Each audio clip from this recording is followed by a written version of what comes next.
जय श्री ओम नमः सिद्धेभ्य। जय श्री ओम नमः सिद्धेभ्य। नमो अरिहंताणम, नमो सिद्धाणम, नमो आयरियाणम, नमो उवच्छायाणम, नमो लोये सव्व साहुणम। ओंकार बिंदु संयुक्तम नित्यं ध्यायन्ति योगिनः कामदं मोक्षदं चैव ओंकाराय नमो नमः। मंगलम भगवान वीरो, मंगलम गौतमो गणी, मंगलम कुंद कुंदाद्यो, जैन धर्मोस्तु मंगलम। सर्वमंगल मांगल्यम सर्वकल्याणकारकम प्रधानम सर्वधर्माणाम जैनम जयतु शासनम। जैनम जयतु शासनम, जैनम जयतु शासनम।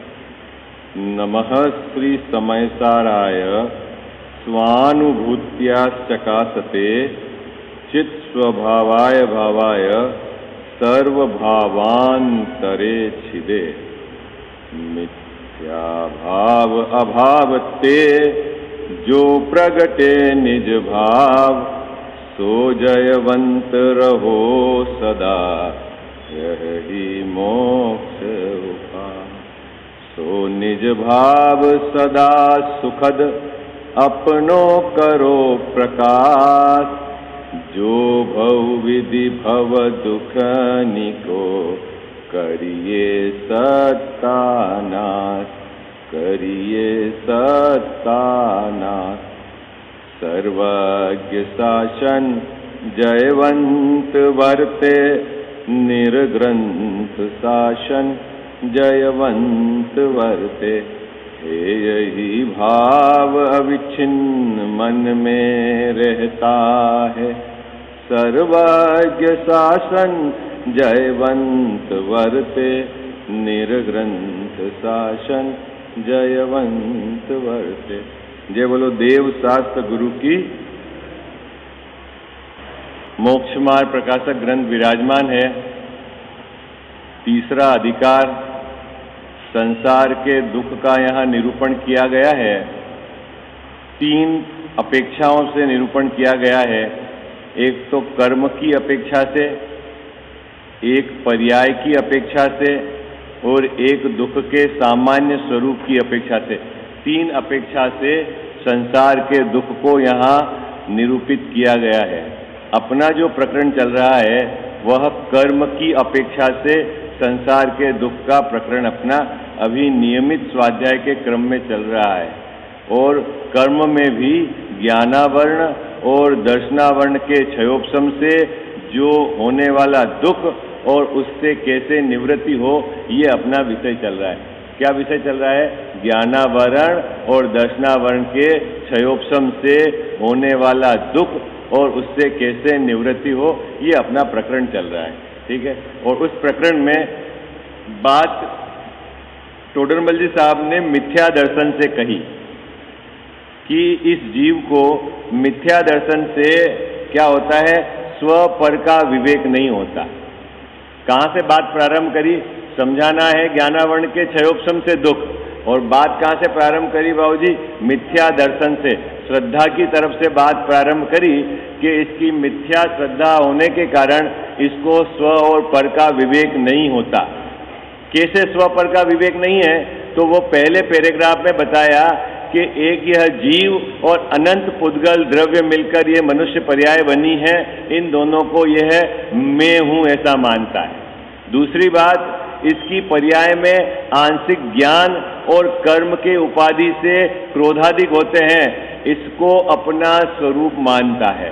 तीसरी बात क्या गड़बड़ है कि इससे पृथक जो शरीर है उसमें स्पर्श रस गंध वर्ण पाए जाते हैं और उसका स्थूल और कृशादिक होना उसका स्वभाव है, ये मानता है कि ये भी मैं हूँ। 3 प्रकार की इसकी गड़बड़ी पहले पैराग्राफ में बताई। उसके पश्चात टोडरमल जी साहब ने एक बात बताई दूसरे पैराग्राफ में, ये बताया कि इसका जो छायोपशमिक ज्ञान अत्यंत कमजोर होने के कारण जानने के काल में यह 5 इंद्रियों और मन की सहायता लेता है। क्या बताया? इसका प्रवर्तना 5 इंद्री और मन के द्वारा होता है। किसका भैया, किसका? इस जीव का जो प्रगट ज्ञान दर्शन है उसका प्रवर्तना है ना, किससे होता है? 5 इंद्री और मन के द्वारा होता है। इंद्रियों से जानता है ऐसा बात नहीं कर रहे हैं, जानता तो ज्ञान स्वयं है, लेकिन जानने के काल में इंद्रियों की सहायता लेता है ना, उसके माध्यम से प्रवर्तता है, ये बात कह रहे हैं। ऐसा होने पर मिथ्या दृष्टि क्या करता है? ऐसा मानता है कि ये 5 इंद्रियों से मैं जानता हूं। क्या मानता है संजय जी भाई साहब? जानता किससे है? जानता तो वो अपने ज्ञान से है, लेकिन मानता क्या है? मानता क्या है? कि मैं 5 इंद्रियों से जानता हूं, अगर ये इंद्रियां नहीं होगी तो मैं नहीं जान पाऊंगा। इस प्रकार का दूसरा मिथ्या श्रद्धांत चलता है। अब तीसरी बात है कि वो इस पैराग्राफ के अंदर कही है। आगे के 2 पैराग्राफ की विषय वस्तु तो स्पष्ट हो गई ना, अभी तीसरा इस पैराग्राफ के अंदर जो बात कही है, जो अपन ने कल थोड़ी सी चर्चा की थी, उसको थोड़ा सा अपन अब विस्तार देंगे। आप में से कौन पढ़ेगा ये पैराग्राफ?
ये पैराग्राफ देखो कितना जबरदस्त है ना।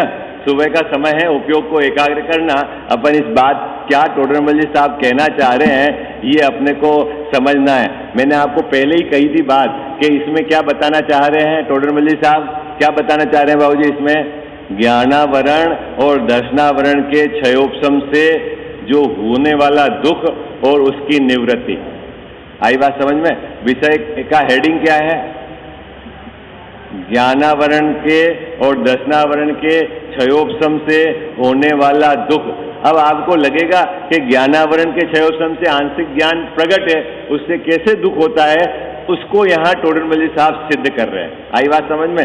जो आंशिक ज्ञान हमारी पर्याय में पाया जाता है, प्रकट है, उससे कैसे दुख होता है और उससे कैसे निवृत्त होते हैं, ये बात सिद्ध करना चाह रहे हैं। थोड़ा सा विषय क्लिष्ट है ना। अगर अपन इस बात को केंद्र में नहीं रखेंगे तो अगर दूसरी दिशा में गाड़ी चला देंगे तो बात ही पकड़ में नहीं आएगी कि टोडरमल जी साहब किस प्रकार से इसको सिद्ध करना चाह रहे हैं। ठीक है, पढ़ूं मैं एक बार पैराग्राफ, आप सब लोग उपयोग को एकाग्र करना, बराबर समझना। कठिन जरूर है हिम्मत भाई, लेकिन अपन कोशिश करेंगे इसको सरल सरल सरल करके ये बात पकड़ में आए अपने को। इस पैराग्राफ के अंदर बहुत सारे एंगल हैं जिस एंगल पर अपन यहाँ चर्चा करेंगे। देखो पढ़ता हूं मैं। तथा मोह के आवेश से उन इंद्रियों के द्वारा विषय ग्रहण करने की इच्छा होती है और उन विषयों का ग्रहण होने पर उस इच्छा के मिटने से निराकुल होता है, तब आनंद मानता है। जैसे कुत्ता हड्डी चबाता है, उससे अपना लोहू निकले उसका स्वाद लेकर ऐसा मानता है कि यह हड्डियों का स्वाद है। उसी प्रकार यह जीव विषयों को जानता है, उसमें अपना ज्ञान प्रवर्तता है, उसका स्वाद लेकर ऐसा मानता है कि यह विषय का स्वाद है। सो विषय में तो स्वाद है नहीं, स्वयं ही इच्छा की थी, उसे स्वयं ही जानकर स्वयं ही आनंद मान लिया। परंतु मैं अनादि अनंत ज्ञान स्वरूप आत्मा हूं, ऐसा नहीं केवल ज्ञान का तो अनुभवन है नहीं, तथा मैंने नृत्य देखा, मैंने राग सुना, फूल सूंघे, पदार्थ का स्वाद लिया, पदार्थ का स्पर्श किया, शास्त्र जाना, मुझे यह जानना। इस प्रकार ज्ञेय मिश्रित ज्ञान का अनुभवन है, उससे विषयों की ही प्रधानता भासित होती है। इस प्रकार इस जीव को मोह के निमित्त से विषयों की इच्छा पाई जाती है। बहुत सारे टर्निंग है इस पैराग्राफ में, टर्निंग ही टर्निंग है। क्या बाबू जी? टर्निंग ही टर्निंग है। अभी अपन ने कल थोड़े से उदाहरण पे चर्चा करी थी, उदाहरण के अपन 2 बिंदु याद रखेंगे, फिर अपन है ना जो दृष्टांत है उसके 2 बिंदु याद करेंगे, फिर अपन दृष्टांत सिद्धांत पर जाएंगे। कल अपन ने क्या बात कही थी कि हड्डी में क्या है, क्या है? स्वाद नहीं। नक्की है ये तो सबको? हिम्मत भैया क्या नक्की करा अपन ने? कौन सी हड्डी की बात चल रही है बताओ आज? तो कौन सी हड्डी की बात? जो कुत्ता है ना, सूखी हड्डी, वो लेके मुंह में चबाता है। अभी प्रश्न है हड्डी में स्वाद है कि नहीं है? तो बोले हड्डी में तो स्वाद नहीं। पहले लगा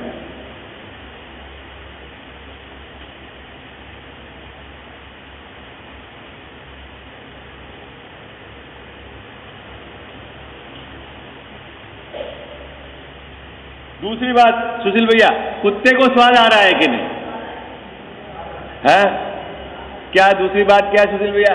कुत्ते को स्वाद आ रहा है कि नहीं? बोले आ रहा है। चलो भाई आ रहा है।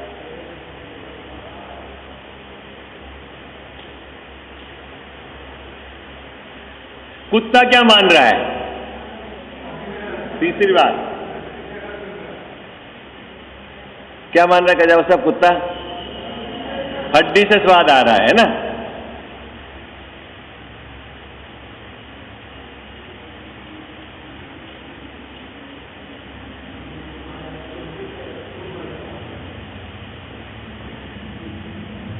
वास्तव में स्वाद कहां से आ रहा है? वास्तव में स्वाद कहां से आ रहा है? बाबूजी कहां से आ रहा है? हाँ, अरे इसमें ही है सब बात। पढ़ो, फिर पंक्ति पढ़ो आप। क्या? वहीं से, जैसे कुत्ता हड्डी चबाता है, उससे अपना लोहू निकले। किससे? किससे लोहू निकले? हड्डी तो सूखी है, जबड़े में जब वो हड्डी जाती है तो क्या होता है बाबूजी कि जबड़ा जो कमजोर चमड़ी है फट जाता है। फट जाता है तो क्या है कि अब अंदर से खून निकलना प्रारंभ हो जाता है। ठीक है, अब खून निकलना प्रारंभ हो जाता है और कुत्ता हड्डी चबाता है। अभी ये लिख रहे लोहू निकले, उसका स्वाद लेकर। किसका स्वाद ले रहा है कुत्ता? किसका स्वाद ले रहा है संजय जी भाई साहब? कुत्ता किसका स्वाद ले रहा है? हड्डी का कि अपने लोहू का? है अपने लोहू का। मान क्या रहा है? मान क्या रहा है? हड्डी से स्वाद आ रहा है। स्वाद कहां से ले रहा है? अपने लोहू का ले रहा है। 2 बातें हो गई। हड्डी में कोई स्वाद है ही नहीं और उसको स्वाद आ रहा है, वो कहां से आ रहा है? अपने लोहू का। ये तो हो गया ना उदाहरण। पक्का है सबको? गड़बड़ तो नहीं करेंगे अपन? ये दृष्टांत इसलिए दिया के जो विषय है वो थोड़ा सा आपको समझने में सरल हो जाए, इसलिए टोडरमल जी साहब ने दृष्टांत दिया। और दृष्टांत भी इतना जबरदस्त रहता है इस ग्रंथ में कि आपको लगता ऐसा है कि पूरा पूरा दृष्टांत पे घटता है ना।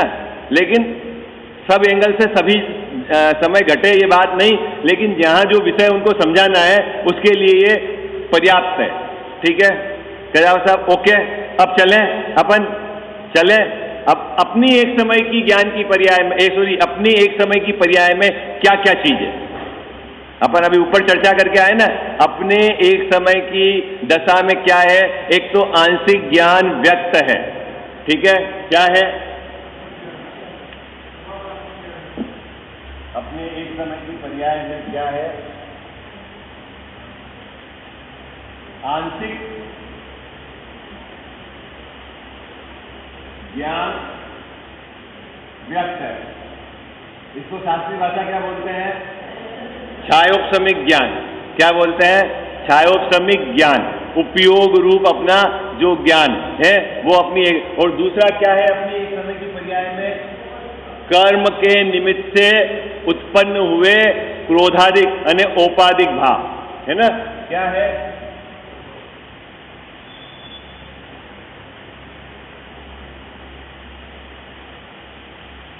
बाबूजी क्या है ये दो चीज कहां है, अपनी एक समय की पर्याय में।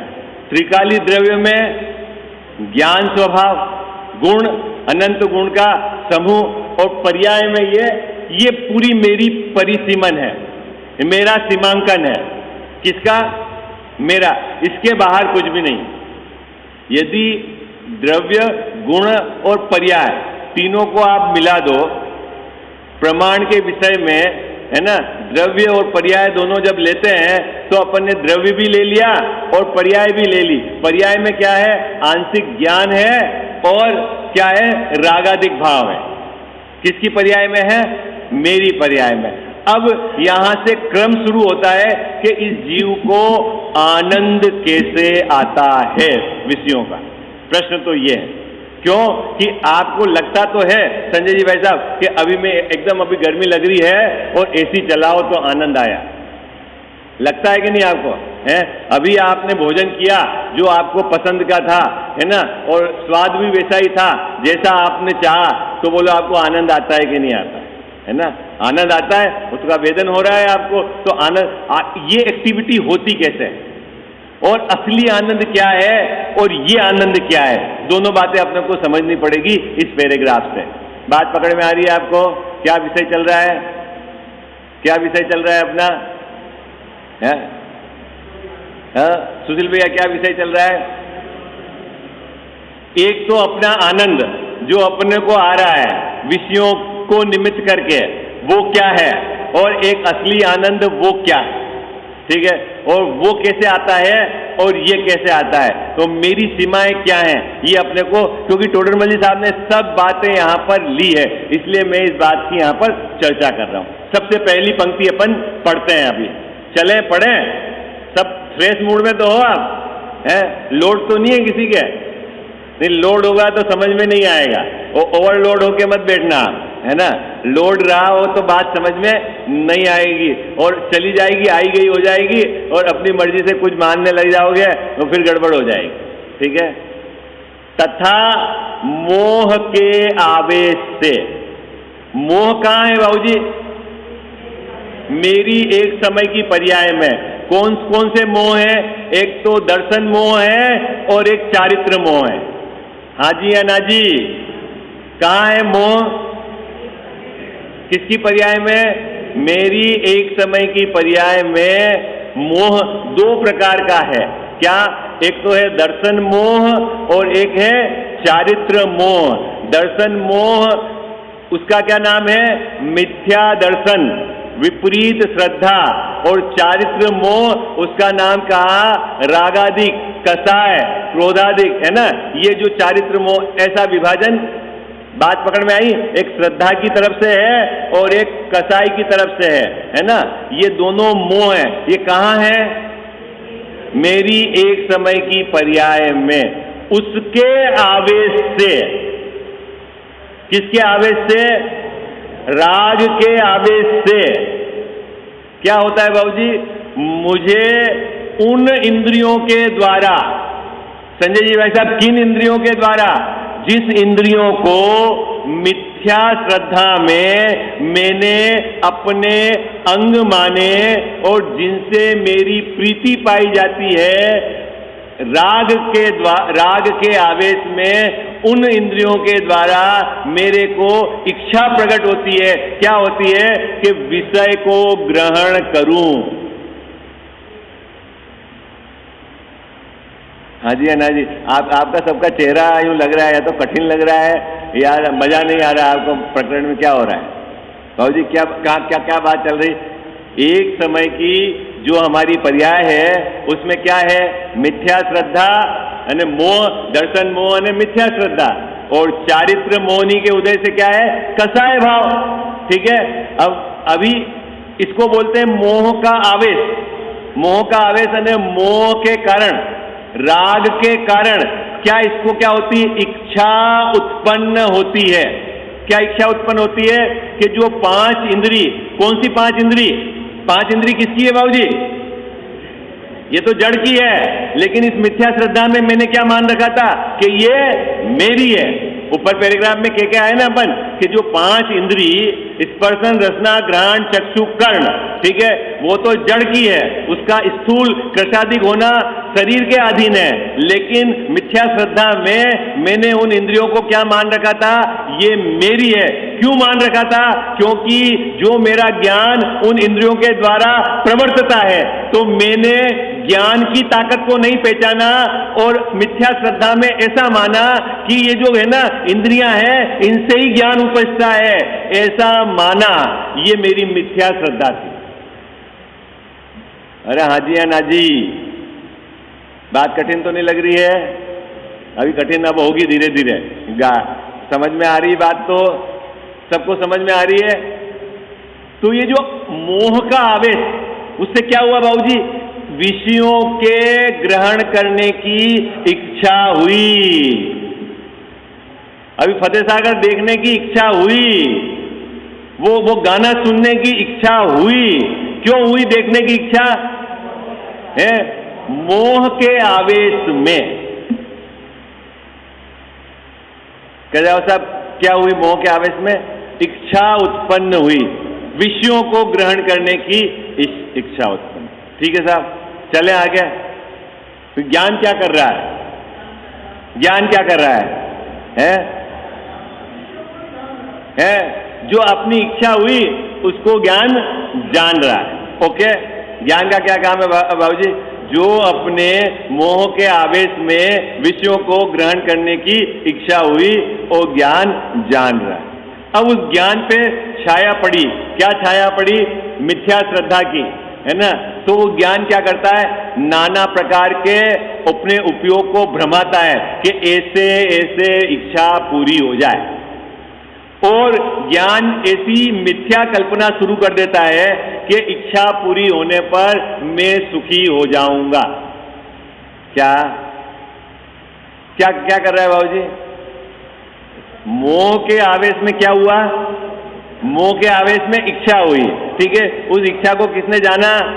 अभी कि हमारी ज्ञान की ताकत है, स्वपर प्रकाशक है ना, तो वो राग को भी जानता है, ज्ञान अपने को भी जानता है, और 5 इंद्रिय के जो विषय है उसकी जो है उसको भी जानता है ना, स्वपर प्रकाशक उसका स्वभाव है। तो अपनी इच्छा को जाना और फिर इसने कल्पना करी। ये आप कहां से ले आए?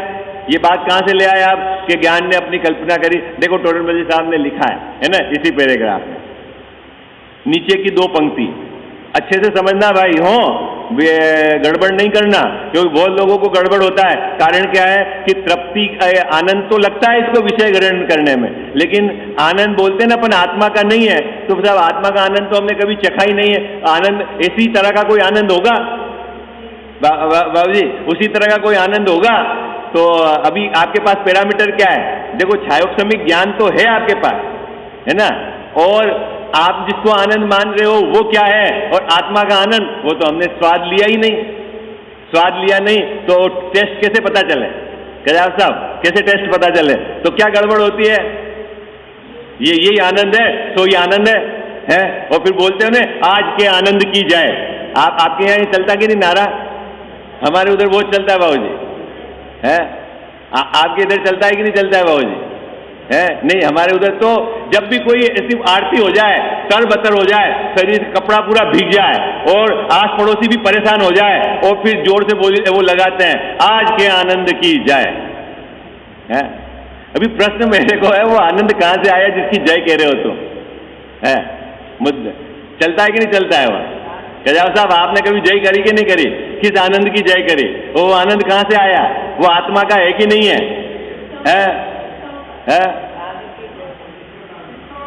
बाबू जी आप अपने अपने मंदिर में तो नहीं बोलते ना ऐसे? अरे अज्ञानियों की भीड़ ही भीड़ है, कहां कहां समझाओ उनको खबर ही नहीं क्या बोलना क्या नहीं बोलना क्या है। आ गया और फिर उसकी जय, मतलब वही मार्ग है, लगे रहो उसमें आप। है यही मार्ग है ना गजावत साहब?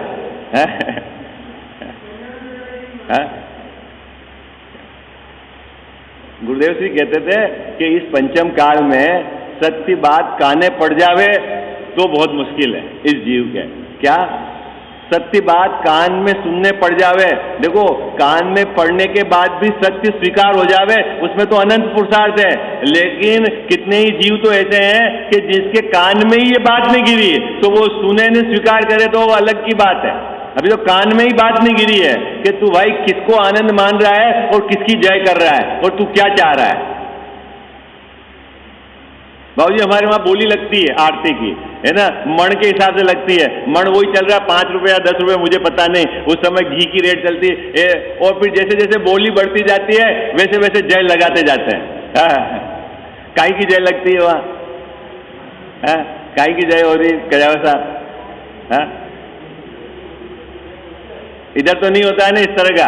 अबे हम तो बिल्कुल पिछड़े इलाके के हैं वहां पर, और धारा भी विपरीत है। कौन समझे? इतना आग्रह है पद्धति परंपरा का कि कोई सही बात सुनने को तैयार नहीं, बिल्कुल सुनने को तैयार नहीं। कुल पद्धति परंपरा ऐसा है कि साहब 100 बरस हो गए हमको करते करते, ये क्या नई बात ले आए आप? ज्ञान से राज जुदा है, क्या नई बात ले आए हैं? चले आगे कजाव साहब, पहली पंक्ति में क्या बात कही कि जो चारित्र मोहनी या कहो मोह, उसके आवेश से इस जीव को क्या होती है? इंद्रियों के विषय को ग्रहण करने की इच्छा होती है। ठीक है, इच्छा हुई ये मोहनी के कारण। ज्ञान वहां है अपना छायोक्षमिक ज्ञान, वो इस इच्छा को जानता है और मिथ्या छाया पड़ी हुई है श्रद्धा की उस ज्ञान पर, क्योंकि वो ज्ञान मिथ्या हो रहा है। तो वो क्या मानता है कि यदि ये विषय ग्रहण हो जाएंगे तो मेरे को सुख उत्पन्न हो जाएगा। अपनी ही मर्जी से ज्ञान ऐसी मिथ्या कल्पना करता है कि मैं इस विषय को ग्रहण कर लूंगा तो मैं सुखी हो जाऊंगा, मैं अभी फतेह सागर का झरना गिरते हुए देख लूंगा तो आनंद आ जाएगा, मेरे को सुख हो जाएगा। ऐसा ये अंदर में ज्ञान क्या करता है? कल्पना करता है। ये बात कहां लिखी हुई है? ये अपन खोज कर रहे थे ना इस पैराग्राफ के अंदर। देखो आप आ जाओ कहां लिखी हुई है। सबसे नीचे की पैराग्राफ की दूसरी पंक्ति है ना, ऊपर से मतलब नीचे से दूसरी पंक्ति। स्वयं ही इच्छा की थी। किसने इच्छा की थी बाबूजी कि मेरे को अगर ये रसगुल्ले मिल जाए खाने में तो मजा आ जाएगा? है क्या क्या करी थी? स्वयं ही इच्छा की थी, उसे स्वयं ही जानकर स्वयं ही आनंद मान लिया। क्या करा? जो अपने को आनंद कैसे आ रहा है अभी अपन ने अपने ही इच्छा करी, अपन ने ऐसा माना कि इस इच्छा पूरी होगी तो मेरे को आनंद आएगा, और जब इच्छा पूरी हुई तो अपन ने मान लिया हाँ आनंद आ गया है। स्वयं में मैंने पूजा करने की इच्छा करी थी और ऐसा माना था कि पूजा आनंद आएगा, और जब पूजा पूरी हो गई तो इसने माना हाँ आनंद आ गया, और बहुत आनंद से हमने पूजा कर ली और स्वयं तृप्त हो गया। अभी प्रश्न है कि ये आनंद क्या है और आत्मा का आनंद क्या है? ये आनंद क्या है और आत्मा का आनंद क्या है, और ये आनंद असली है कि नकली है ना। अपने को ये बात खोजनी पड़ेगी ना सब है? 5 इंद्रिय के विषयों की हम पूर्ति में क्यों दौड़ रहे हैं संजय जी वैसा? यहां पर रोज सुन रहे हैं कि इच्छा की पूर्ति करते करते आज तक कोई सुखी नहीं हुआ, बराबर सुन रहे हैं, लेकिन हम अंदर में मान क्या रहे हैं, क्या मान रहे हैं कि इच्छा की पूर्ति होते होते मैं सुखी हो जाऊंगा, इसीलिए मैं 5 इंद्रिय के इच्छा को पूर्ति करने के लिए दौड़ रहा हूं। इच्छाएं अनंत है, 1 2 4 पूरी हो गई, किसने पूरी कर दी? किसने पूरी कर दी बाबूजी? उदय के अनुसार बाहर में व्यवस्था होती है, आपके विकल्प से पूरी नहीं हुई लेकिन पूरी हो गई, तो इसने यूं समझा हा मेरी इच्छा पूरी हो गई तो आनंद आ गया, उसका ही इसको आनंद है। आई बात समझ में? किसका आनंद है उसको? है किसका आनंद है? स्वयं ने कल्पना की थी, है स्वयं ने ही वो पूरी हुई तो आनंदमान है। अभी मैं ये कल्पना करूं, बाबूजी क्या कल्पना करूं, फिर आप मैं ऐसी चर्चा करे समाज वाले कि साहब इनसे जैसा कोई विद्वान नहीं, ठीक है, और समाज वालों ने भी सोचा क्या है, कभी पंडित जी को पकड़ के रखना है इनको, तो अपने भी क्या करना है, कभी भी सभा में 2 4 इनकी तारीफ कर दो, अपना भी काम चलता रहेगा और पंडित जी का काम भी चलता रहेगा। और उन्होंने कभी सभा हुई तो बोल दिया साहब इनके जैसा विद्वान नहीं, और मैंने जैसे कान में सुना और मैं अंदर ही अंदर आनंद। अब मेरा प्रश्न है कि आनंद आया कहां से? आनंद कहां से आया? कहां से आया आनंद? कि स्वयं ने ऐसी इच्छा की थी। क्या की थी? कि साहब समाज वाले हमारी प्रशंसा करें, और ऐसा योग बैठ गया है और समाज वालों को भी आनंद आ गया। क्यों आनंद आ गया? क्यों आनंद आ गया? कि उन्होंने भी इच्छा की थी क्या, कि पंडित जी को पकड़ के रखना है, तो अपना क्या लगता है कह दो, आनंद दोनों को आ गया। अब वो दोनों को आनंद कहां से आया? कहां से आया कजाओ साहब आनंद? है अभी देखना, पहले तो आनंद जिसको अपन आनंद कह रहे हैं वो आनंद क्या है ना? एक आत्मा का आनंद क्या है? इन दोनों में अंतर है। अभी अपन इस आनंद की बात कर रहे हैं जिसको अपन अंदर में आनंद करें। कोई आपकी प्रशंसा करे तो ऐसा हो जाता, फूल जाता है, कोई आपकी निंदा करे तो आप अपनी इच्छा करो और सामने काम ऐसा हो जाए, देखो साहब मैंने कहा, ये क्या है अंदर? अंदर क्या चल रहा है? तो टोडरमल जी साहब इसको कहते हैं, देखना इस समय सार में इसकी बात की ध्यानाविष्ट, ऐसा आंख बंद करके कल्पना करता है, ऐसा मैं ऐसा हूं, ऐसा हो जाए तो बढ़िया है, और फिर बाहर में ऐसा हो जाए, देखो मैंने कहा ऐसा हो गया, अब फूल के कुप्पा हो गया, और वाह आनंद आ गया है?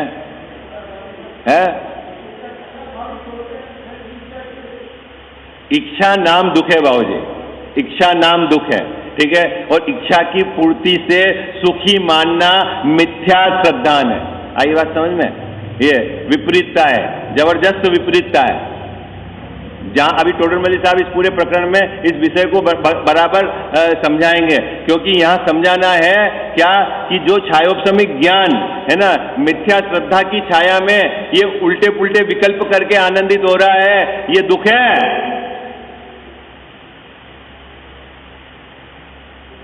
अपन सबको आनंद आता कि नहीं आता है? देखो सभी तरह के जीव को आनंद आता है। 5 इंद्रिय के विषयों को भोगते समय भी ये जीव बोलता है आज के आनंद की जय, ऐसा भी बोलता है। और क्या है, जय शिविर विधान होता है तब भी बोलता है आज के आनंद की जय। प्रश्न ये है कि कौन सा आनंद इसमें सही है, ये बताओ आपको।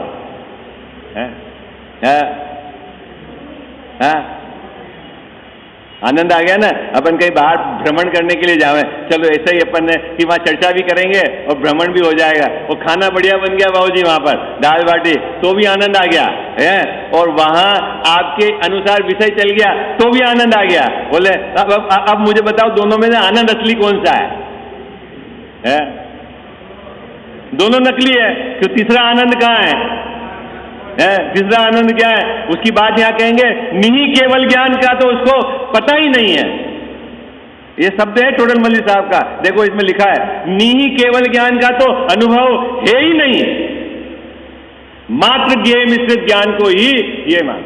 अब ये समझना क्या है, ज्ञेय मिश्रित ज्ञान क्या है, नहीं केवल ज्ञान क्या है, इच्छा क्या है, ये अपन इसकी चर्चा करेंगे। है थोड़ा आप है ना अपनी कसरत भी करना घर पे इस पैराग्राफ के साथ, फिर अपन इसको विस्तार देके समझाएंगे कि क्योंकि ये बहुत मार्मिक विषय है, इसको समझना बहुत आवश्यक है। विशेष चर्चा अपन कल करेंगे।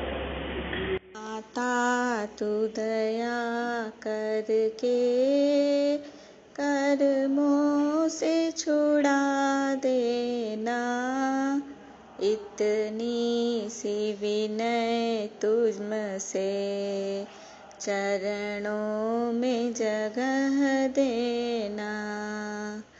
माता तू दया करके कर्मों से छुड़ा देना, इतनी सी विनय तुझसे चरणों में जगह देना।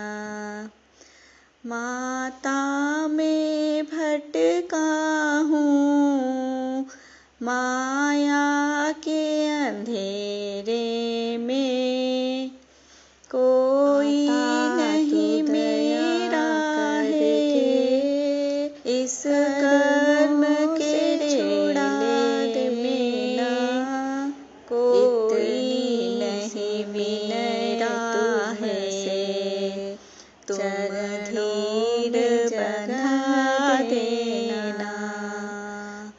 इतनी सी विनय तुझसे कर्मों से छुड़ा देना, इतनी सी विनय तुझसे चौराहे पर जगह में सोच रहा कब से भटका जाऊं तो किधर जाके अंधेरे में सोच रहा मन से मेरा है पथ भूल इस कर्म के रेले में, तुम राह बता देना है इतनी सी विनय बंधा देना, चरणों में इतनी सी विनय तुझसे लाखों चरणों में जगह देना। मुझको भी उबारो चौराहे मझधार में सोचिया कब उसको भी तिरा दो तुम तो किधर मझधार में अटका सोच रहा मुझे पार लगा देना, पथ भूल गया इतनी सी विनय तुझसे राह बता देना, जगह दे इतनी सी विनय तुझसे दया कर चरणों में जगह से छुड़ा देना। लाखों इतनी बारा है तुझसे मुझको भी उबारो तुम मझधार